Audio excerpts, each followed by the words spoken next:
Welcome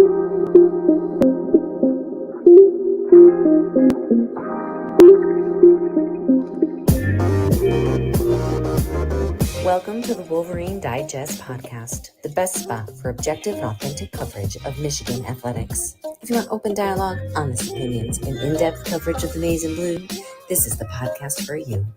And now, here's your host, Brandon Brown, joined as always by Chris Breiler. I was going to start by saying go blue.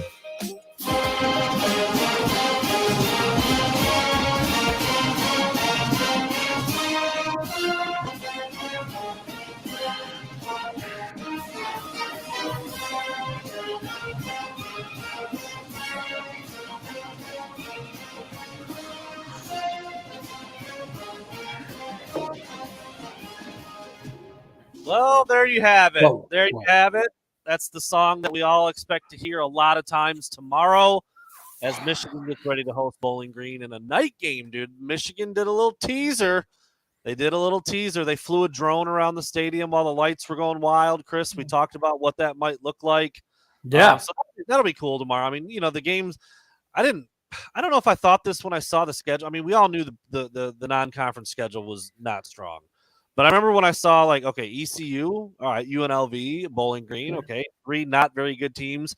I don't know if I thought Bowling Green would be the worst of the bunch, but according to the spread, that's correct, because the spread is now north of 40 for Michigan over the Falcons tomorrow. So, yeah, I do think we'll hear a lot of the fight song, and we'll see a pretty cool light show tomorrow. So that's kind of cool, I guess. Now, Brandon, this is more your arena than mine, but has Michigan covered the spread yet this year? They have not covered the spread yet this year. Yeah, so it'll be interesting, man. I think I looked at what our score predictions were earlier when we did the staff picks, and you know, obviously we expect Michigan to win, but I think I have overestimated the Wolverines week in and week out here so far. And once again, am predicting that they're going to put 40 plus on the board. But we'll see what it looks like. You kind of have to under the lights, right? Saturday night game, prime time, even though it's BTN. I feel like Michigan needs to come out and show something tomorrow night. Well, we'll certainly get into that later. My prediction, Chris's prediction, Trent's prediction. We'll talk about our exact scores that we see happening and why, and that's what we'll close out with. We've got You're Dumb, You're Smart. Chris back. It returns this week. He missed his opportunity to call me dumb last week as he was getting briefed for the flyover. We'll talk about some of the games in the Big Ten. We'll do our over-unders, and then we'll do our predictions, and that will be our Friday show. But first, before we get in, go ahead, Chris. Can I just say I have a confession to make here early in the show. I told you about this before we went live. I just woke up about 20 minutes ago. Okay. So it's weird to be doing a live show with you, Brandon, when not more than 20 minutes ago, I was dreaming. I was having a dream, and now here I am on a live with you. And this is something I've been struggling with. Something I don't know if it's like we haven't gone through the time change yet, haven't we? Haven't done the fall back yet. Right. No.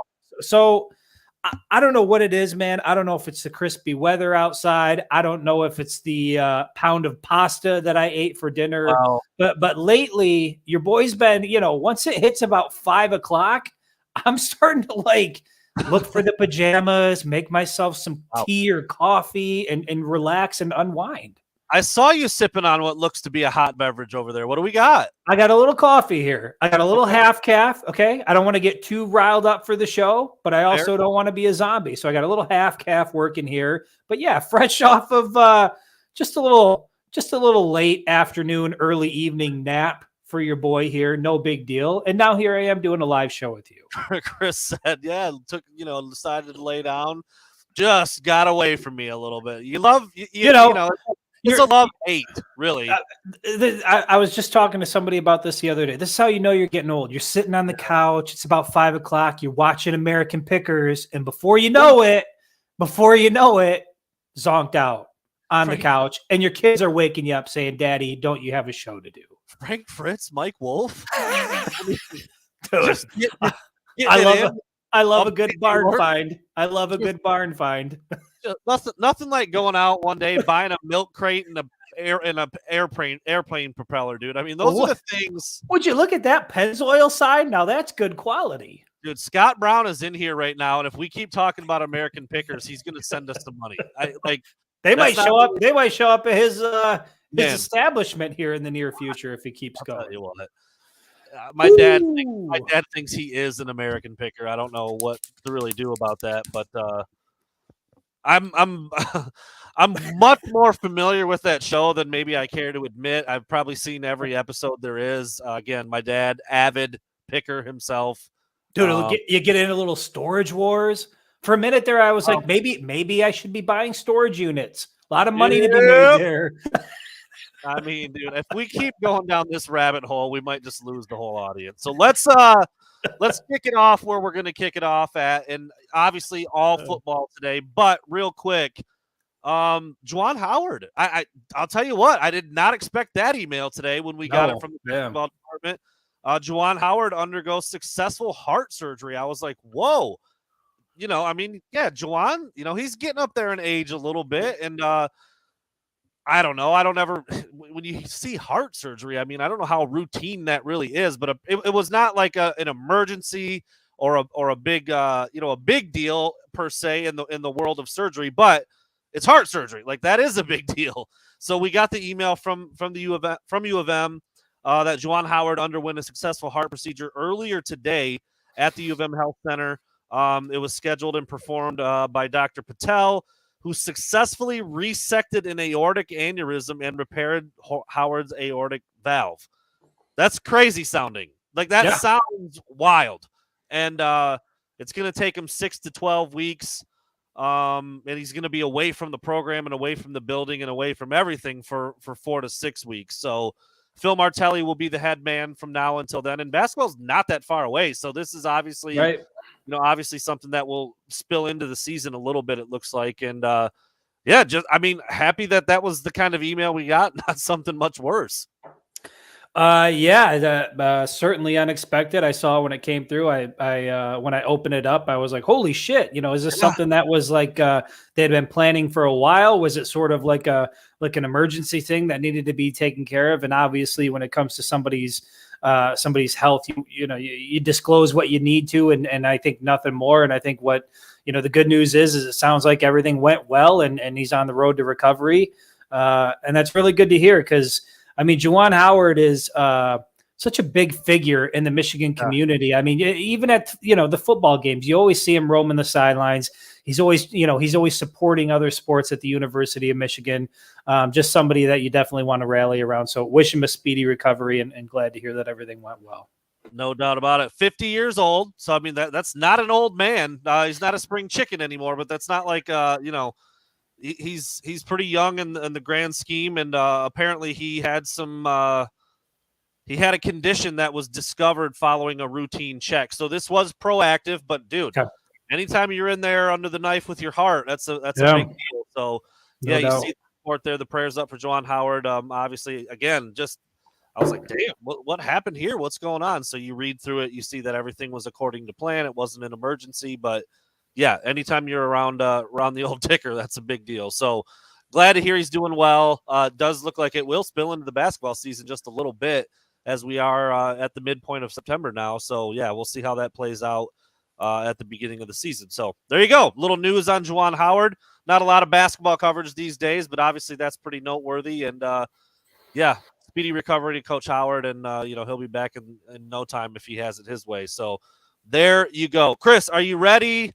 Are you ready to call me dumb? Are you ready to call me smart? Brandon, I'm always ready to call you dumb. Wait a minute. Is the soundboard on? Because I can hear myself. I can hear myself, Brandon. It is. Oh, my goodness. Able to use it. All right, we should be good now. Soundboard off, software agreeing with us, and we should be good to go. All right, number one, Chris. I decided to switch gears a little bit. I thought Donovan Edwards would find the end zone both of the first 2 weeks. He has not. So I'm switching my gear a little bit. Donovan Edwards will find the end zone, but as a receiver tomorrow. He will have a receiving touchdown tomorrow under the lights. Just for the sake of being able to do it, I'm going to call you dumb, Brandon. I feel like he is going to find the end zone, but it is going to be on the ground rushing. Yeah.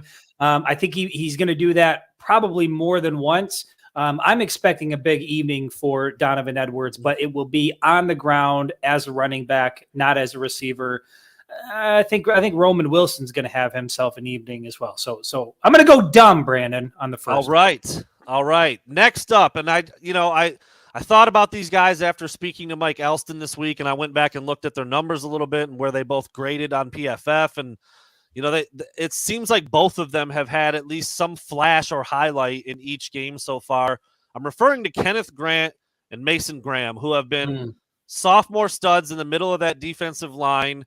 I think that both of the big fellas will have at least half a sack tomorrow. With the interior guys, they get a lot of halves because they kind of get caught up in the wash a little bit. I think both of them will have at least a half a sack on the quarterback tomorrow.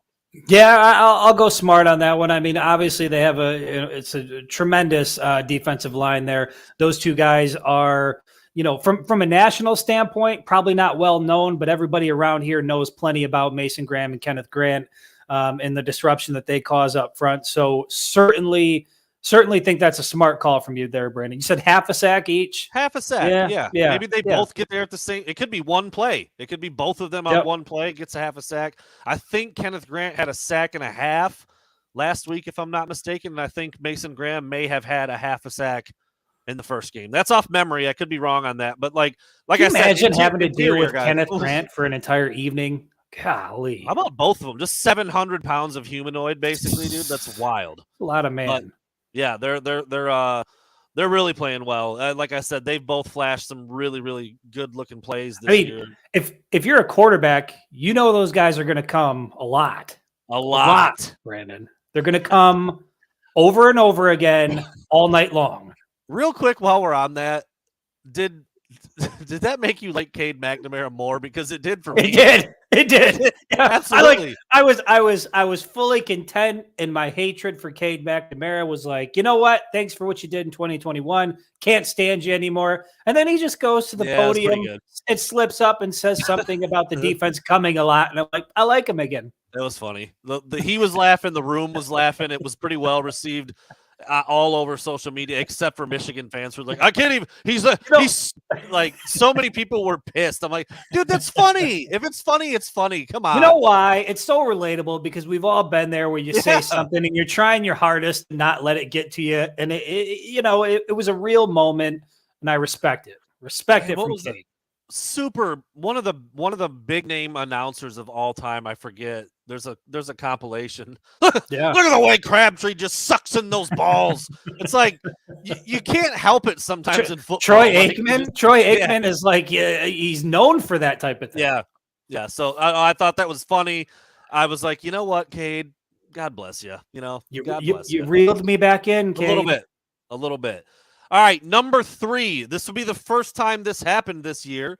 And if Michigan is expected to win by 40.5, then it obviously is going to happen. Michigan will finally break 40 points this week. Yeah, smart. Well, I mean, according to my score prediction, they need to. So I will go smart on that. I think, that's – I put out an article, and we've talked about this, Brandon, how visually it's not the most sexy product on the field, but they're doing exactly what they need to do.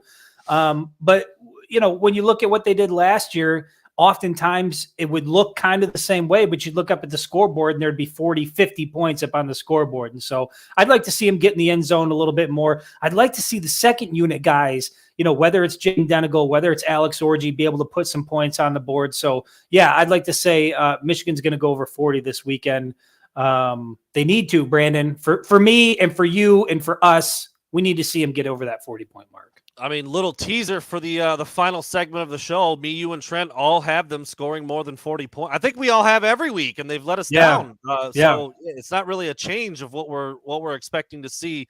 And I'll actually read almost verbatim what I feel like a changed man, Chris, a little bit. But when we get to our prediction part, I'm gonna read what I put, and but I still do like 40, like a 40 piece against Bowling Green. Like I feel like you got to get. When you see Penn State out there putting up 60, Yeah. and you've got other teams around the country that are, you just like to see them do it, to know that they can do it. I mean, we know what this offense is capable of, and I think it's been that plus what people perceive as a lack of production from the running attack that's had some people kind of up in arms. But it's not as bad as people have made it out to be. Yeah, there you go. All right, number 4. Oh boy, this might just be a feather ruffler for old Mr. Breiler, but we're gonna see how it lands. What is it? The longest reception will not belong to Roman Wilson. The longest reception for Michigan will not belong to Roman Wilson this week. Dumb, Brandon. Just dumb. Just dumb. I mean, has he not proven who he is, that he's him the first 2 weeks? I'm really just thinking like somebody else might want to make a big play. I love that Roman Wilson has been that guy, but I'm just throwing it out there. He's him. He's the one. He's number one. It's going to be a big evening for Roman Wilson. I just don't see.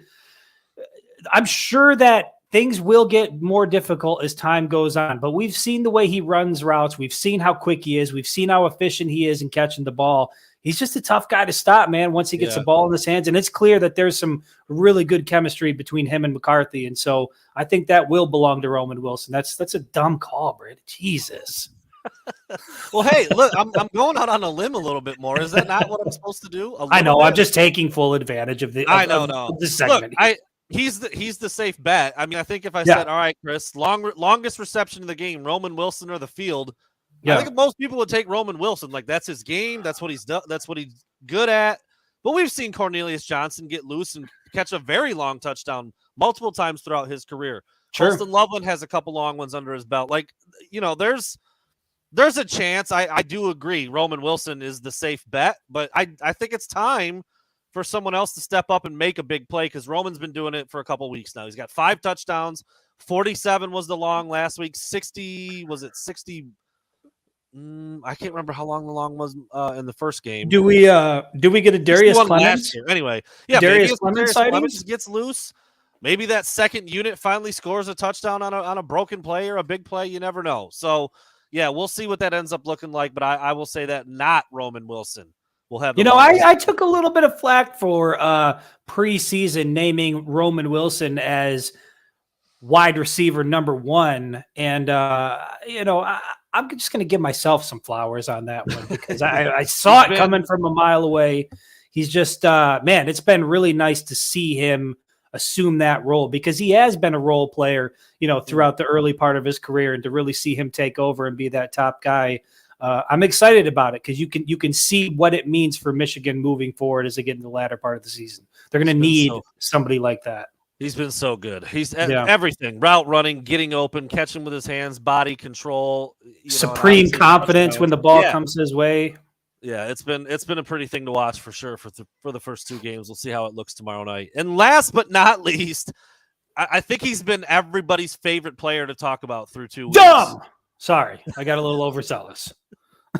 Well, it might be the right answer. Alex Orji. Alex Orji will have a completion and a designed quarterback run in the game tomorrow. Smart. I mean, not too, right?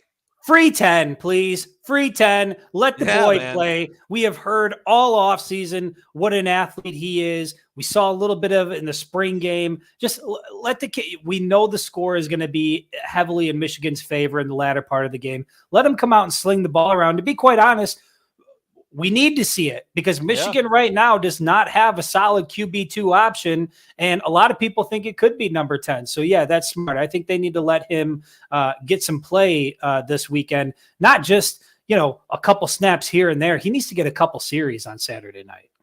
It feels like a layup, but this backup QB thing has been a little strange. It has been a little strange, and the fact that we haven't seen Orji at all in any role is also strange. So it feels like it should be a no-brainer, but I don't know. It hasn't been yet. But yes, Harbaugh almost came just flat out. He's playing like Orji, or maybe he did. Did he say that? Like, he's definitely playing in this game. He didn't say he was definitely playing. He said it was a mistake last weekend, didn't and that they're going to do whatever they can to make sure he gets to play. Listen, if I don't see Alex Orji on the field Saturday night, I'm going to lose my shit on Monday, or maybe even in the post game, but for sure on the Monday show. I'm not going to be a happy camper. Yeah, and I know that the Michigan coaching staff religiously listens to our show, so I'm just putting it out there. You got to get number 10 in the game. He might be QB 3 or 4, and he's been talked about so much. It's wild. I mean, but he's such an intriguing player. Yeah. Such a versatile athlete. Dude, he just looks like he belongs on the field. Like, just get him out there. We haven't seen him yet. And then, the hyperbolic comments by Harbaugh that he's the greatest kick returner in the history of the sport is like, all right, well, maybe play him then somewhere at some point. Let's see it. Yeah. So we'll see what that ends up looking like. All right, there you go. There's my 5.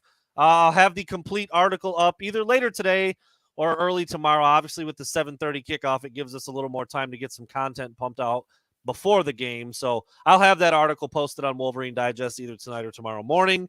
But those are the 5 predictions that I am rolling with. All right, Chris. Again, with no board, all these segments just kind of blend right together. But we've got Big Ten, big game, and we've got Big Ten, big lame. And, there's not there wasn't an obvious choice in either direction this week. There's not a lot of Big Ten on Big Ten matchup this week. In fact, I don't know if there's any. I think almost every game is playing another conference, if I'm not mistaken. I could go. There is one. Is there one? Yeah, what am I missing? You have number 7 Penn State, I believe, at Illinois. It's at Illinois. Okay. You double check on that. So there you go. So there's one. Most of the other ones were against the non-conference opponent. That game is somewhat intriguing. But, Chris, for the Big Ten big game, I'm going with the number 8 Washington Huskies coming to East Lansing. With all the stuff swirling around East Lansing with Mel Tucker and the team not being that great in the first damn place, and then Washington being a top 10 team, Michael Penix looking like a Heisman contender, the superstar wide receivers that they have, and a couple just absolute slapdick Sparties out there thinking they're going to pull off this upset being 16.5-point dogs. It's a 5:00 game. That's a little strange, right? Yeah, and it's also, for those of you trying to tune in, it will be on Peacock. Yeah, I didn't even realize that, so I don't even know how I'm going to watch that one. Might be on in the box at the game. That would be smart if they did that. We'll see. Yeah. Anyway, that's my pick, Chris. I'm intrigued. It's not like it's not like a top 10 matchup or a huge Big Ten matchup, but I'm intrigued to see how good Washington is, for one, traveling from the West Coast all the way over. That's trouble sometimes. And then everything happening at Michigan State. Again, Washington is 16.5-point favorites. What do you see in this one? Yeah, I think from a personal standpoint and from a fan standpoint, and kind of looking at, that Michigan's got to travel to East Lansing later this year. Michigan State fans have done everything they can do to sort of minimize what happened with Mel Tucker by being excited about the return of Mark D'Antonio and some of these traditions that are coming back to East Lansing. And if the Spartans go out and beat Washington at home, there's going to be a sense of confidence in East Lansing that I'm just not comfortable with, that I don't think they deserve. And so I think Washington needs to beat the shit out of. I'm hoping that that's the case. Yeah, to me, I'm real intrigued by that. I want to see how Michigan State responds. Obviously, they're 2-0 on the year, but they haven't played anybody. Washington looks really good. This is going to be a tough matchup. I mean, dude, you got people out there in East Lansing putting Noah Kim on the same plane as JJ McCarthy. Even though statistically things look similar, they're just getting a little too big for their britches, as is often the case in East Lansing. And I'm hoping that Washington's going to humble them quite a bit. Because, man, if they win that game Saturday, I just can't deal with it, Brandon. I'm not going to touch this game from a betting standpoint, but I actually think I would take Michigan State in the points. What is it? 16.5. It's kind of a lot. I mean, if Washington wins by 14, that's still a pretty handy win. Yeah, that doesn't cover the spread. I just think the travel across the country. I mean, look. Michigan State is not Michigan State of 4, 6, 8, 10 years ago, but they've always had a fucking stupid, annoying knack for just being a little bigger and better and badder when they absolutely need it. I don't know if this Yeah. team's got that DNA. I don't know how much this Mel Tucker thing has shaken them to the core, but it wouldn't surprise me at all to see them play tougher than they're expected to and keep it a little closer. I just don't think they have the horses to run with Washington and to win the game. Like, if Washington wins by 10, that's closer than the experts see it, but it's still an L. And so at home. What about the D'Antonio effect? Do you think that's going to, he was real good at getting teams to play above what the skill set was, that chip on the shoulder sort of thing. Everybody's betting against this mentality. I think we're going to see a little bit of that from the Spartans on Saturday. That's kind of exactly what I mean. But even with that, I don't think that's enough to overcome. I just think Washington's quite a bit better. They're more skilled. They're more athletic. They've got more team speed. They're just a better team. You're doubting Heisman Trophy candidate Noah Kim? Yeah. For real? Yeah, sure am. And I do think that Michigan State will fight, and it is on their home field. The hell is that? Yeah, I'm getting a FaceTime call, and is my audio good? Are we good? We're good. I'm a little offended over here. Was this amateur hour? Wow, there's my face giant on my computer screen. All right. Yeah, so I do think Michigan State will put up a fight. I don't know for how long, and I don't know how much that will really make a difference, but I think Washington wins pretty easily. But I'm staying away from it. But I would put my money on the plus 16.5 in Michigan State. That's a pretty big number for a team to travel all the way across the country. And we'll find out a lot about Michigan State. I mean, listen, they were in a dogfight with Central Michigan there not too long ago. Obviously, they escaped that one. Like I said, they're 2-0. We'll find out kind of where this team is at, given the whole Mel Tucker situation, what they have working with. We'll find out a lot about Michigan State on Saturday. Yeah, it's a big game for them. All right, Big Ten, big lame, Chris. And usually I have zero intrigue in these. Like, I could care less if I saw 1 second of the game. But I went with Northern Illinois traveling to Nebraska to see if Matt Rule and the people in Lincoln have any idea how to play football. Like, they're already 0-2. They got boat raced by Colorado. They look like they're never going to be good again. I gave Matt Rule way more credit than I probably should have. I thought, like he's a good coach. Like, no, I don't think Nebraska's going to be good, but I think they'll be better. They're not. They're terrible. Jeff Sims loves throwing to the other team. He's a big, impressive-looking athlete, but it looks like they don't even watch film or get ready for the game. It's been awful so far. So I'm remotely curious to see if Nebraska can even beat a team like Northern Illinois at this point. Yeah, I mean, the only thing it's got going for it is it's a primetime game. Yeah, it's at 7 o'clock. Georgia Southern at Wisconsin at noon. That's kind of a snoozer as well. Yeah. But yeah, I mean, this is what the Big Ten is. Louisville at Indiana. There's a handful of games in the Big Ten coming up tomorrow that I would love to take a nap to, Brandon. That being one of them. I love a good 7 p.m. nap. I'm all about it. Nebraska favored by 13, so they're expected to win, but it's been a rough look out there. So, I'm starting at the same time or close to the same time as Michigan, so I won't be watching it. But I'm curious to see how that one goes because that's not it's like Scott Frost came to town. They were so pumped, sucked. Matt Rule, they're excited again, suck. I'm just like, what's going on out there, man? They have forgotten what football is about in Lincoln. It's weird. How about that Colorado State game at 10 p.m. on ESPN? Yeah, definitely going to tune into that. Look, we've talked about Colorado a little bit. I think everybody's talking about Colorado in the college football world, and I've wanted every reason to hate them, to see them lose, just so that the hype can die down a little bit. But then you have Norvell go out and say, like, it was the most cornball thing I've ever heard. My mother taught me. I knew you would hate that. My mother taught me to take my sunglasses and my hat off when I talk to adults. What the hell is that? That's the kind of language you use when you know you're about to get your ass kicked. You try to take some fake moral high ground. So I'm hoping Colorado beats the shit out of them. I know it's going to be in Boulder, if I'm not mistaken. And I'm starting to come around, man. I'm starting to become a Colorado fan because you have all these asshats that continuously pop off at the mouth because they've got an issue with Deion Sanders. And there's a lot of insecurity out there with a guy like Deion Sanders. I don't get it. As soon as I saw those comments, I actually thought of Chris like backwards hat, sunglasses, like dapping up the Pope and slapping him on the ass. Like, I felt offended. Roll. Yeah, I felt personally attacked. That's how Chris would roll. I agree. I'm like, what are you doing, dude? Like, that's what you're gonna go after?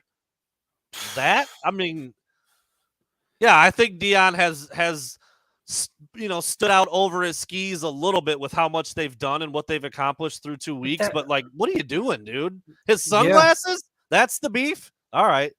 And it's not the thing with Deion is that you can say like, all right, let's tone it down. Never. He's never toned it down for 30 years. That's all he is. Yeah. So I mean, come on. Yeah, I agree. I thought that if we had a TFG tonight, that might be the guy. For like, and they're handing out. Listen, Deion goes on, ESPN, and he's handing out sunglasses to Stephen A. and Shannon Sharp, and they're all rocking them. Like Norvell basically did in that one statement. Put the entire college football world against his team on Saturday night. Everybody's going to be tuning in to watch the Buffalo beat the shit out of Colorado State. And he put that on his team. It was just such a bonehead move. And not to like, I just like, think about it too. Dude, he's coaching like 19, 20, and 20. Even his own players are like, bruh, that ain't it. Coach, no. Like you lost everyone, including maybe the dudes in the same colors as you. And I would be willing to bet. Now, there, take the names aside. If you could do it anonymously, you go through Colorado State's locker room and you ask each and every one of those players, would you want to go play for Colorado if there was an opportunity to do it? My hunch is it would be 100%. Every single one anonymously would be like, yeah, I'd rather be in that locker room with that coach. Yeah. So I'm with you. That was pretty, I don't know. I just don't know why you poke the bear like that. I mean, you're already expected to lose. Now you've got like but incredible amount of bulletin board material there. Sure, but think about how incredible would it be if Colorado State goes in there and actually beats them? Because I'd be happy with that too. It would to me, it's the best of both worlds. Norvell could come into the presser with sunglasses and a hat on and take them off aggressively, like throw the hat. Yeah, it could be good. Could make for good TV, good radio. We'll see what happens on Saturday night. But 10 o'clock, you said late one. After Michigan's over, or getting close to it anyway. All right, we've got 2 segments left. Over unders, one of our fun ones, and then we'll close it out with our predictions. Chris, would you like to get us started on the over unders tonight? Yeah, why not, Brandon? Let's hear it. Are you chewing ice now with the coffee? As soon as I swallow this ice cube. Well, I got a glass of water over here to keep me hydrated, and then I got a cup of warm coffee. Half cup. All right, here we go. Let me get it started, Brandon. Last weekend, we saw J.J. McCarthy start off completing his first 13 pass attempts. An incredible start to the game by J.J. McCarthy. So I'm going to ask you for this Saturday night, not to start the game, but just overall, how many consecutive completions does JJ have in the game at any point? I've got the over-under set at 9.5 consecutive completions. I will take the under simply because anytime you get to double digits, it's pretty noteworthy. I think he's done it 2 weeks in a row now, if I'm not mistaken, right? I think he had I believe 15 in the first week and 13 last week. He's playing out of his mind. I don't think it's going to stop, but I'm just going to say it. Like, do you know how freaking easy it is to throw an incompletion in college football? Like, so easy. It's incredible that he's done what he's done. So I'll take the under because it's an insane run that he's been on, but dude, he's so locked in and he's been so accurate that it wouldn't surprise me one bit if he did it for the 3rd week in a row. But I'll say under just because of the likelihood of something like that happening. Yep. And I'm taking the over. I'm taking the over on 9.5. I can see it being 11, 12 consecutive completions. I think we're going to see more of the same from what we saw the first 2 weeks. Extremely efficient, extremely accurate. deadly precise with the ball. I could see it being 10, 12, even 13 consecutive completions. And we saw what happened. I mean, go back to that first night where JJ got the start against Hawaii last year under the lights. He was like 11 of 12 or 10 of 11. Again, like just deadly accurate, phenomenal with the ball placement. Give me the over on 9.5 consecutive at some point during the game. Yeah, he's been so good. It's been so fun to watch him throw the ball. Like, see that, and the people that are like, well, they're not playing anybody. It's like, forget about the defense. Like, the throws are the throws. Right, the throws are the throws, and the ball placement is the ball placement. Yeah. And if you look at where he's putting the ball, how easily he's doing it, the way he's moving around, it's just, you kind of got to take the defense out of the equation and just look at how he's getting the ball from point A to point B. Incredibly impressive. All right, I'm going back to the orgy well. Everybody's on Alex Orgy this week. Everybody wants to see what he's doing. Everybody's into orgies this weekend, dude. That's what I'm saying right now. All right, Chris, over under 22.5 rushing yards for Alex Orgy. Which I hate to say it, Brandon. I'm going to go under. I do think he's going to get some run. Some quarterback design, runs, but I don't see him going over 22 yards. Until he actually plays, Brandon, it's like, it's kind of like, Willy Wonka works in the factory, but you've never seen him, right? You just know he's in there. That's how it is for me with Alex Orgy. Like, until I see him out there, I have a hard time buying that anything's going to happen. So I'll take the under on 22 yards. I went back and forth on where to set this number, and each time until I got to about right here, I just felt like he was going to get it. I couldn't help but go back to Jack Tuttle comes in, first play, calls his number, 15 yards. I'm like, okay, Alex Orgy's going to do that. And if he stays in for a series or 2 or 3, I'm taking the over, damn it. I'm taking the over. I think, because if he's in the game, they're not going to be throwing it very much. And every one of Michigan's most of their runs come off of the mesh, whether it's a straight give or if there's an actual read. And I'm telling you, if there's an actual read, 10's keeping it a lot. So I'm going to go over. I'm going to go over 22.5. I don't think he's going to have some monstrous game, but I think if he gets enough of a run in there, he'll run it 4 or 5 times probably, and I think he'll eclipse that mark. I would absolutely love to see it. Would love to see the over. Listen, we're going to stick with a guy that I just can't say enough about, Brandon. We've talked about him. Sounded so much like Chris Collinsworth right there. I couldn't even focus. Here, we're gonna stick with a guy. We're talking about a guy here who fantastic. Listen, he's got 5 touchdown receptions through 2 weeks. Leads the Big Ten Conference. I think he's one of the top receivers in America. Roman Wilson, I had it set at 1.5 last week. He went over. You weren't so sure. You were a little skeptical whether or not Michigan would do it 2 weeks in a row. Do they do it 3 weeks in a row? I've got the over-under for touchdown receptions. Roman Wilson once again set at 1.5. It's starting to feel like just go. It's going to be more than one, but I'm going to take the under. And here's why. Wow. I just feel like some of the other guys on the team might be like, can I get a touchdown? Could you throw it to me maybe? Like, nah. Loveland, Barner, Edwards, one of these young guys. I'll take the under and hope for the over. I'll just, I'll hope that Roman has another huge game because he's really fun to watch, but I'll take the under just in thinking that some of the other guys might be a little bit more involved. That's why.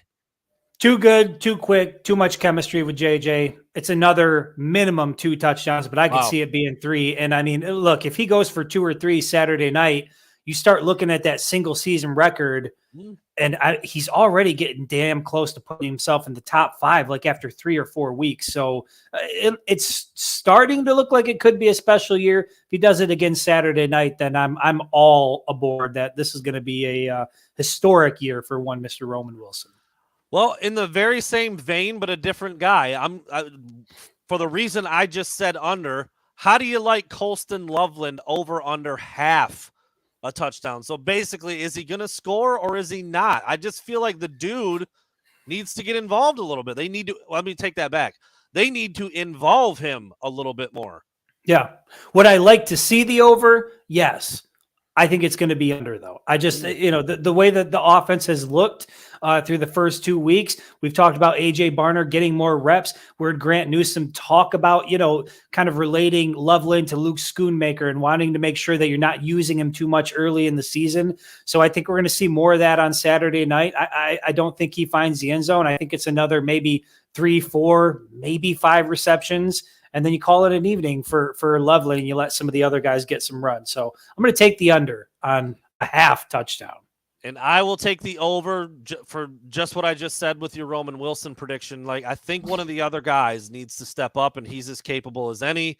He hasn't been getting a lot of plays. He just hasn't been on the field all that much. He's played less snaps than AJ Barner in both of the first 2 games.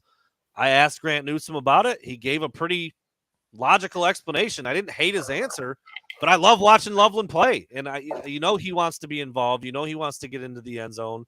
So I'll say over, just because I know how good the dude is. But you're right. I mean, if it's another same type of script, and I'm kind of going against what I said in my prediction that we'll get to here in a couple minutes, but I'll say over for Loveland on the one score. All right, Brandon, I'd be surprised if both of us don't have this, because I think this is obviously the biggest question mark of Saturday night and what it's going to look like, what we're going to see. Donovan Edwards. Donovan Edwards has not gotten off to the start. Now, when I ran the numbers, Blake Corum's pretty much even where he was at this point last year. Donovan Edwards is obviously the biggest difference. He's done about half of what he's done yards-wise this time last year and hasn't found the end zone at all. I think at this point last year he had 2 touchdowns. So what are we going to see from Donovan Edwards Saturday night? Is this the night that he finally gets it going on the ground? I've got the over-under set for rushing yards at 75.5 for Donovan Edwards, which is not asking a lot. I mean, shit, you that could be one run, good run for Donovan Edwards. We've seen what he's capable of. Where are you at? 75.5. Do you have faith in the Don? I think I'm taking the under, because I don't think like either of them have done much. What did Blake have? Did he have 78 in the first game? He had 80 in the first game. I can't remember what it was. So, I mean, both of them have been like that number for both of them right now feels like a 50-50. Like last year, I was like, hammer it. Oh, dude, hammer that. It's not the guy. It's not the confidence in the player. It's just how it's looked so far. I don't. And again, that's part of my explanation in my score prediction. I feel like the coaches are completely comfortable with how everything's looked in terms of not giving guys too many snaps, not giving backs too many carries, not getting JJ in a position to be hit, not playing your linemen 70 snaps when they only need to play 45. I mean, all these things that makes the game not that exciting to watch. I feel like the coaches are completely fine with it, and I'll take the under because of that. You know what, Brandon? You mentioned this, and I can't remember, I think it was in relation to the rushing attack. And when you talked about doing the same thing over and over and not getting the result you wanted, I think it was, we were talking about the red zone, not getting in the end zone, how that can, be demoralizing for an offensive line and for, running backs. I think that 6 carries for 9 yards, even though he might not say it, I think that wears on a guy like Donovan Edwards. Yeah. I know he was having issues with his performance after week 1. For sure, he was having issues after week 2. I think they are going to make sure that Donovan Edwards gets on track week 3 and that he's ready for Big Ten play. I don't think he's just going to go over the 75.5. And my prediction, once we'll get to that later, I think he's going to $125 Saturday night. I think we're going to see a big rushing evening from Donovan Edwards. So I will hammer the over on 75.5. It's time for number 7 to reintroduce himself to the college football world.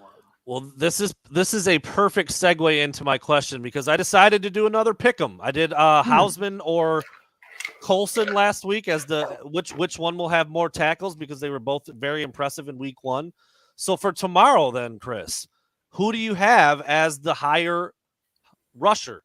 Blake Cole. Donovan Edwards. Donovan Edwards. There you go. Donovan Edwards, hands down. I think tomorrow night is I think it's going to be the time that Donovan Edwards comes out and reminds everybody why he was such an impactful player last year and who he really is. It's time, man. You can't have a guy that talented go out and carry the ball 6 times for 9 yards. I think he feels it. I think the offensive line feels it. I feel like the team feels it. They need to have a big game out of Donovan Edwards. I'd probably still lean Blake, but Donovan needs to get going. He needs to get going for his mental, for what the offense, you mentioned it, dude. Big Ten plays right there. That's next week. Big Ten play starts, and you've got Big Ten opponents the rest of the way. And as of right now, all those Big Ten opponents are saying, look, that team smashed us last year. They're not smashing people this year. Yeah. That's what they're saying. And rightfully so, because that's what it's looked like. And some of these undersized and less talented teams have kept Michigan in check to a degree. I mean, yeah, Blake Corum does have 5 rushing touchdowns, but it hasn't looked the same as it did at times last year. So yeah, I'll still take Blake, but I wouldn't be surprised if what you're saying is accurate, that both of them get it going a little bit more next year.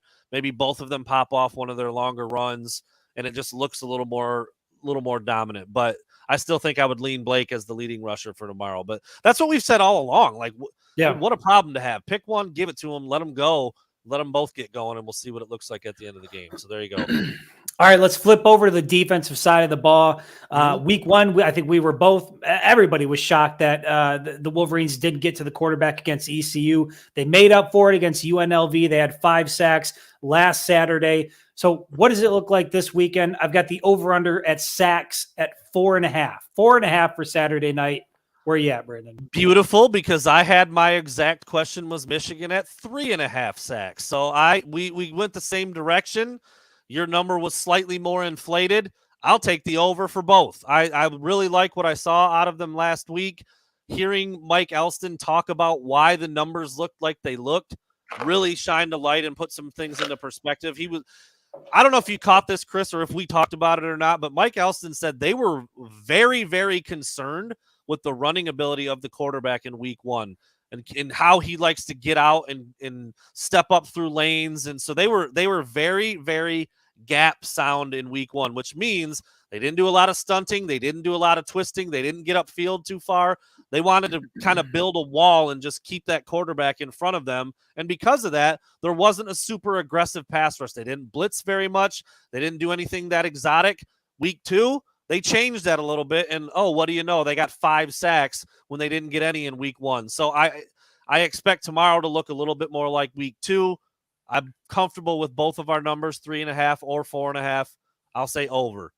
Yep. Likewise, taking the over on 4.5. I think there's too much there. Chris Jenkins, Mason Graham, Kenneth Grant, and then you look at the edge rushers, Braden McGregor, Derek Moore, Jalen Hare, all of those guys. There's too much there. I think it's going to be a problem. And then you're under the lights in the big house. You get that defense lathered up, and I think they're going to be Blues. Woo, the All Blues. Yeah, that's sack attire right there. Yeah.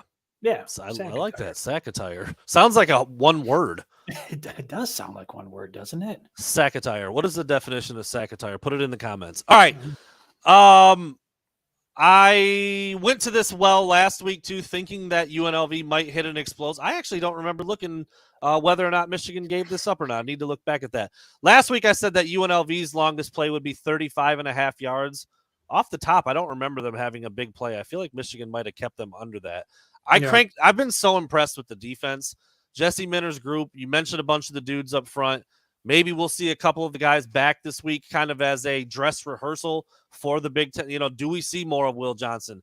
Do we see our first glimpse of Rod Moore? Do we see more than 10 snaps of Makari Page? Yeah. I think the answer is yes. They're going to be needed in the Big Ten season and moving forward, so you get them out there a little bit more tomorrow. I have Bowling Green's longest offensive play set at 29.5 yards.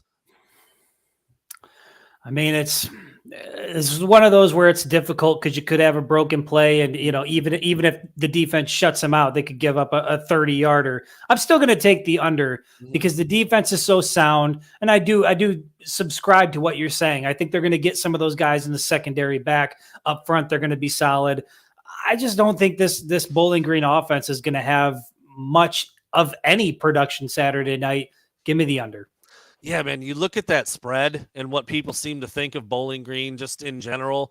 Their offense is bad. Their defense is bad. Their offense is, I shouldn't say bad. They're pretty well coached, but they're not explosive. That's not really what they're known for. I think it's going to be under, too. And that's not, 29 and a half, 30-yard play is not, that's run of the mill in college football. But Michigan's defense has been locked in. Jesse Minter's guys have a knack for not doing they don't break plays. They don't mess up. They're not in the wrong position. You don't see blown coverages. Mikey Sainristil is the captain of that defense, and he's always in the right spot. I feel like he makes a lot of other guys do the same thing. You've got enough veteran leadership at each level. You've got a Chris Jenkins kind of running the show up front. You've got a Junior Colson kind of running things in the middle, and a plethora of guys really in the back end if they're playing, if Makari Page is playing, if Rod Moore is playing, and of course Sainristil. So I just look at that defense kind of always being where they're supposed to be, not giving up a lot of big plays. And I don't think Bowling Green's going to have the athletes to get, to burn Michigan on anything. I'll take the under as well. All right, let's stick with the defense. I'm going turnovers forced, and it could be turnover on downs, interceptions, fumbles, turnovers forced by the Michigan defense at 2.5 Saturday night. 2.5 turnovers forced. Oh man! Like I said, could be turnover on downs, could be a fumble, an interception. It all counts. If you're throwing turnovers on downs in there, I'll take the over. I'll take the over on that. I mean, you talk about, Bowling Green at the end of the game, maybe when it's already set and they just go for it on a random fourth. I mean, I feel like that number could get a little inflated. I would have taken the under if you're talking just picks or fumbles. But if you're going to give me downs, I'll take the over. I think just for all the reasons I just said about Michigan's defense, they're just good. They're sound. They're good. They're talented. They're always in the right spot. Give me the over. I'll take the over as well. Pretty much for the reason that you said. I think Bowling Green's going to be in the situation in the latter part of the game where they're going to have to go for it fourth down, unless they're going to pull an ECU and start lining up and just to get points on the board, kicking field goals when they're down 50 points. I'll take the over on 2.5 as well. I have a bonus over under here. Are you out? Are you done? Yeah, because we combined the sack one. So I'm done. We combined our sacks. This might be the most pertinent, important over under that we do on the show. I'm going to go refills on your fountain drink on Saturday night. So you're up in the booth. Hold on. Now think about this. We get there about 3 hours early. Okay. I'm going to go refills on your fountain drink at 7.5. Over under 7.5 refills on the fountain drink. I like what you're doing, but it's under. It's not that egregious. All right, can I give you the real number I had? The real number was 5.5. But as I was saying it, I'm thinking 3 hours early. There's a few refills already before the game starts. You'd be real close at 5. I'm thinking in my head, I get about 5 or 6 cups of cherry Coke. Okay, so 5.5. That's a good right number. Okay, because it depends. The cups, I don't have a cup down here. It's not a big cup. It's probably like a small at a restaurant, at like a McDonald's or something. It's a modest cup. It's a modest cup. It's not a very big cup. So I go back there frequently, but I'll have I do mix in bottles of water while I'm up there as well. It's not only diesel. Hydrate. It's not only diesel. If it was a 32-ounce BFM, dude, there ain't no way I'm going for 5 or 6 of those babies. It's bigger. It's probably a 16-ounce cup. It's bigger than a can, I think. But 6 hours in the booth, I don't know, man. 5.5 seems a little light. I think 7.5 is strong. I'll track it. I will track it tomorrow and let you know what it's at. I'm not gonna go. I'm not gonna try to scale it back for the number purposes. Brandon? I'm doing me. Do what you do. Yeah, I'll track it. I'll track it tomorrow. We'll come back with a highly anticipated number in the post game. Yeah, and if it's the last fill on the cherry Coke, you're damn right I'm running 15 miles per hour to get there and get the final. That might be when you see Brandon top out at 15 when they're like, "We're shutting down the soda machine over here." Gone. But it's pretty liberal. I don't. I'm up quite a bit. I'm up tweet out every refill. That's a great idea. Please, if you want to follow me on Twitter, BSB_Wolverine. I will give you updates of how many refills I get on the cherry. That's the content we all need, Brandon. Yeah, that's the content. That's what I'll do. Cup number 1 will be at about 4:49. If I had to guess, we're gonna shoot for getting to the stadium before 5:00, and then we'll let it ride from there. So I will let you boys know, boys and gals. I will let you know how many cherry Cokes I put down tomorrow. Chris? You're just all water on the field, probably. It's right? all water down there. Yeah, it's. I can't really I don't like to eat before the games because I don't like to feel heavy when I'm down there. And then it's just stay hydrated, drink as much water as I possibly get because they get a little bit stingy with the water. Sometimes there's no water, so you kind of or it's locked on you. So you gotta make sure you're staying hydrated at all times. You cannot make a mistake like eating heavy or drinking soda before the game. It's almost kind of like I'm playing too, Brandon. Like I am kind of part of the game, kind of an athlete down there. Well, I'm running around, I'm sweating profusely. It's kind of athletic if you think about it. I mean, I think you or I do that, like bringing the groceries in. I don't really think we can go there. Well, if that thermometer hits 80, I'm sweating pretty profusely sitting in a lawn chair. Well, it should be nice and cool. So I'm looking forward to it. Low 70s, maybe even high 60s when the sun goes down. That's perfect operating temperature for me. Yeah. Oh, yeah. Night game with the temperatures we've been dealing with lately. Fanning into at night, brother. Oh, it's been glorious. Yeah. It's been glorious. All right. Last but certainly not least, Chris, as we're hitting the 56-minute mark here, our score predictions for the game tomorrow. Everybody's got Michigan winning, obviously. But how does it look? Do they hit 40? Do they cover for the first time this year? We'll go with Trent's right up first. Our third contributor on the Wolverine Digest. Been doing a great job putting a ton of content out there. He sees it, Chris. We're actually all real close. And I don't ever look at Chris and Trent send me theirs separately. I don't read them. I put mine up and then it's amazing how close we always are with our scores. But Trent sees it 48-3. He thinks JJ McCarthy is going to keep doing his thing. And Trent, because he does the opponent preview, he had some little nuggets in there, Chris. You might want to hear this. Yeah. Bowling Green, as of right now, is 102nd in the nation in run defense, and their pass defense is not much better. So there kind of lends to your belief about what Donovan Edwards and Blake Corum might do tomorrow. But Trent sees it at 48-3. Chris, what do you have for your prediction and why? It's a solid prediction from Trent. I'm at 41-6. Michigan's only given up one touchdown so far this year, and then the garbage field goal, obviously, versus ECU. I don't know that Bowling Green's going to score a touchdown against Michigan. I do think they get a couple field goals. I do think Michigan cracks that 40-point mark, and I do think the story of the evening, in addition to what we've already come to expect from JJ McCarthy and Roman Wilson, I think that'll be business as usual. I think the top story Saturday night is going to be Donovan Edwards. I think he goes over 125 yards rushing. I think it's a big, big evening for number 7. Michigan wins 41-6. There you have it. And I see it going 42-7. So all of us right there. I think it's a late touchdown like we saw against UNLV, not a meaningful one. I do think Michigan breaks 40. I don't think they cover again. And I said right in my write-up, it's pretty clear why. We've got one more week of Jim Harbaugh not being there. So I think it's going to be Groundhog's Day. Just what we saw week 1. We're going to see it again. We saw it week 2. We're going to see it again tomorrow. The defense is going to keep them shut out until maybe the whole game this time, but until the backups come in there, I don't think Bowling Green's going to be able to move the ball. And look, this is where I said that I'm a changed man, Chris.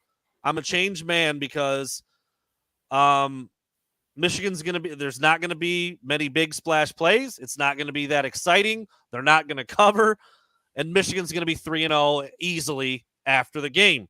It's not a knock on the team or its potential. It's just it's a realization and an acceptance of the coaches being totally fine with coming out of it healthy, not caring if it's by 3 or 30 or 300, and moving into Big Ten play relatively unscathed. That's what I think.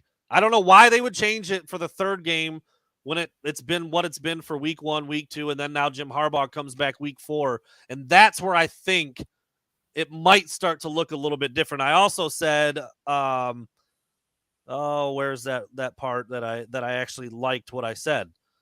Another offensive approach that'll work just fine right now, but would not work against Penn State or Ohio State, and they're fine with that. That's where they're at right now, and I've had to come to grips with it that like this is what it's going to be at least for these first 3 weeks. Yeah, and I mean they're pretty, they're pretty open about the fact that they are not one thing or the other. You hear it. I heard it from Donovan Edwards. You hear it from the coaches. They do what needs to be done in order to win the football game, and they sort of pride themselves on that. And at the end of the day, if you win by 25 points or 30 points or 40 points or whatever it is, a W is a W. And that's what I said in one of the articles I put out is, what Michigan's doing isn't necessarily sexy, but they're stacking wins. They're keeping their guys healthy, and they're moving on to next week, ready to continue on the path towards a national championship. And so, again, it's back in 2020, you could question a lot about this team, but after the last 2 years, it's really hard to question the process, what these coaches are about, what this team's about, and kind of what their focus is, from game to game. So I trust in the process. I'm a believer in what they do. And I've seen enough from GJ McCarthy also that, I mean, man, dude, if he had to go out and deal for a full 4 quarters, I mean, this is a kid that can put up 400 or 500 yards, 4 or 5 touchdowns every single Saturday. He just hasn't needed to. But with how precise he is, how good he's been in the pocket, if they need to call upon him to do that, they can certainly do it. And then the rushing attack, I mean, it's just a matter of time. That tandem is too good. That offensive line is too good for it to continue to look the way it's looked. So, yeah, I'm with you, Brandon. I am bought into what they're doing visually. Is it the most, am I like super excited down on the sideline jumping around? No, but as long as Michigan keeps winning, like I said, I think I said this on Wednesday, if they're raising the national championship trophy at the end of the year, we're not going to look back on the first few weeks and be like, well, I wish it was more exciting though. Nobody's going to care. And again, I'm not knocking the guys who are out there. I'm not knocking the team overall. I'm not knocking the fact that they're going to be 3-0. But what we've seen, and guys, look, we've got analytics that support it.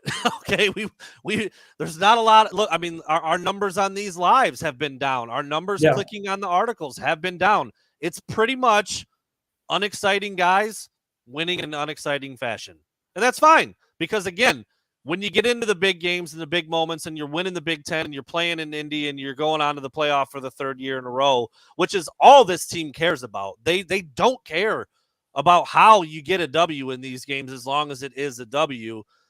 That's all that's going to matter. And it like I said, I mean, JJ's played, I don't know, certainly not into the 4th quarter of any games and barely into the 3rd.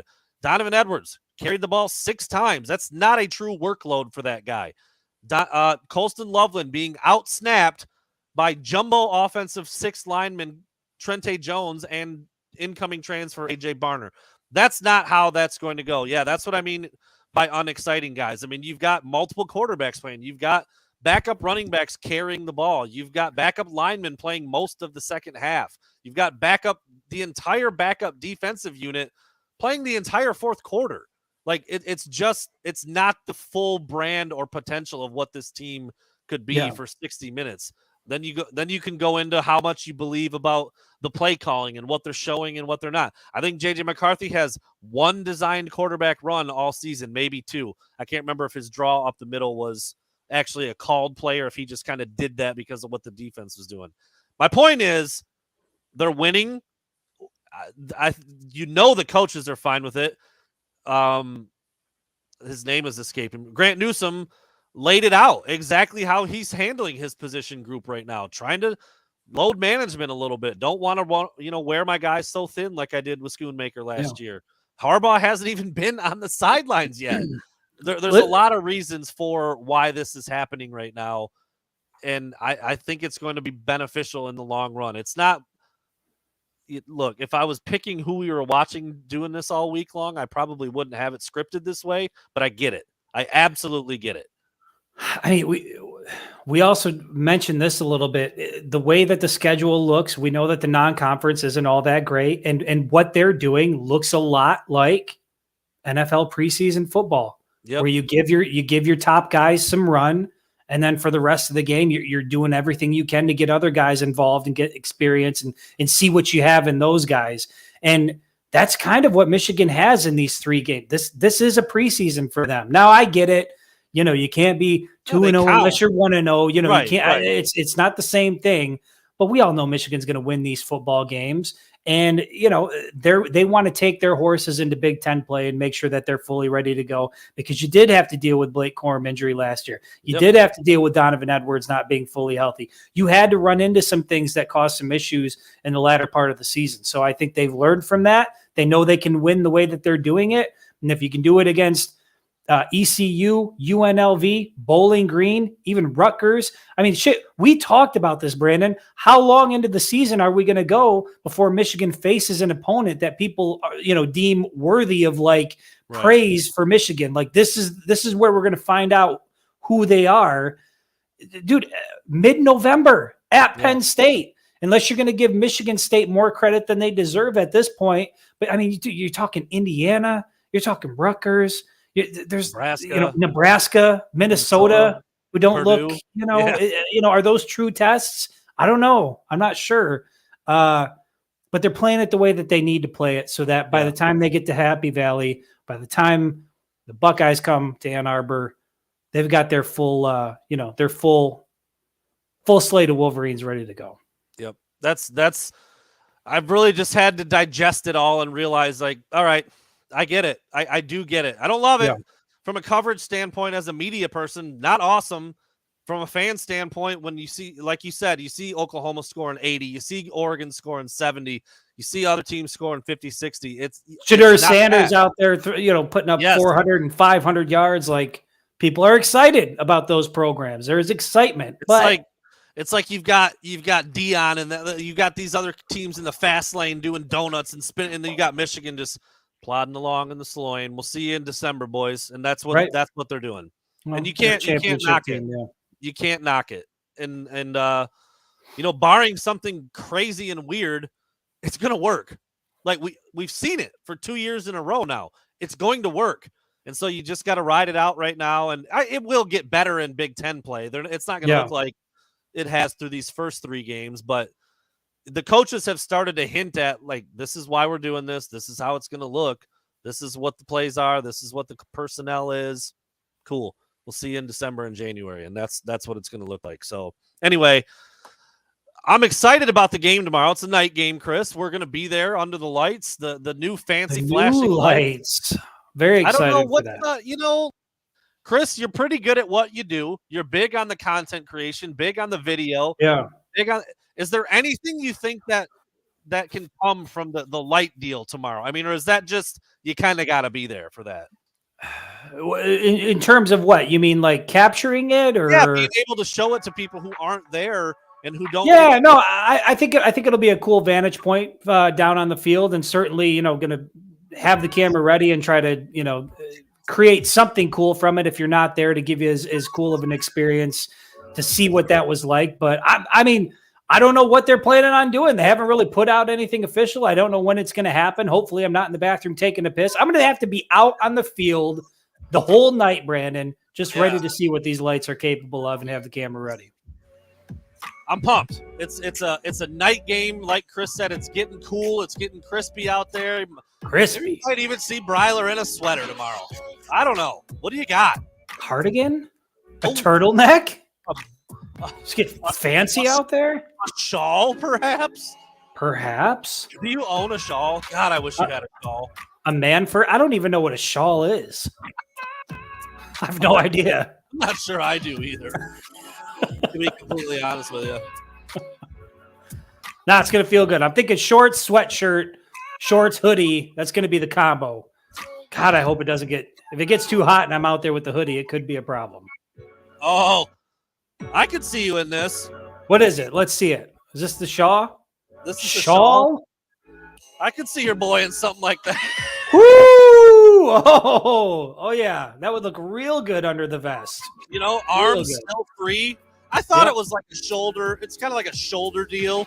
I like it. Generally reserved for the women, but you know, it could be good for a photographer. Listen, it's 2023. Anything goes. Anything goes. I'm getting you a damn shawl. Please do.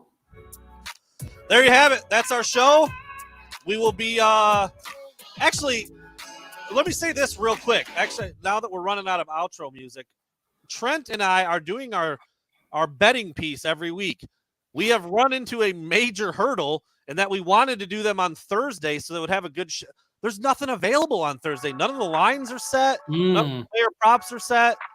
None of the Michigan specific, especially this week because Michigan is a late game. They had nothing available for us to pick from. So we're going to try to do something before the show tomorrow. I don't know how that's going to go because there's a little bit of research and prep that goes into it beforehand. But just stay tuned where we're going to try to put something out there tomorrow before we get to the stadium so that way we can have some stuff to pick from because we do three things. We do a game pick of just winners, a player prop from all around the country, and then our big Michigan-specific bet for the actual Michigan game. Now, just so people understand, this is for the gamblers out there, correct? Oh, correct. This is a sports betting piece. If that's something you're into, Trent and I are. We decided to run with it a little bit. It's been fun to do. We just didn't have anything to pick from. We were going through and like the number one rule in betting is you don't bet just to bet. You got to find some shit that you like. And when there was nothing to pick from, I was like, well, I'm not just going to put something together just for the hell of it. I want to find some stuff with some value and things that I like. So anyway, try to find that tomorrow. We will try to get something together before the game starts. And we're just going to have to adapt a little bit. I like the idea of getting it up 2 days in advance, but we quickly realized that wasn't going to happen. So there you go. All right. That's all I've got. Chris, any outgoing moments for you before we sign off of here? Keep your pets spayed and neutered. That's about all I got. Prayers up to Bob Barker, dude. Just came in at under 100 without going over. 99 years old. Wait, is he dead? Dead. He's dead. I didn't know that. Recently, this was like a couple weeks ago. Yeah. You didn't know that? Well, this is a weird way to end the show. I thought that's why you were doing it. Jesus, Oh. the music's gone 2 times now. We're out of here. Out of here.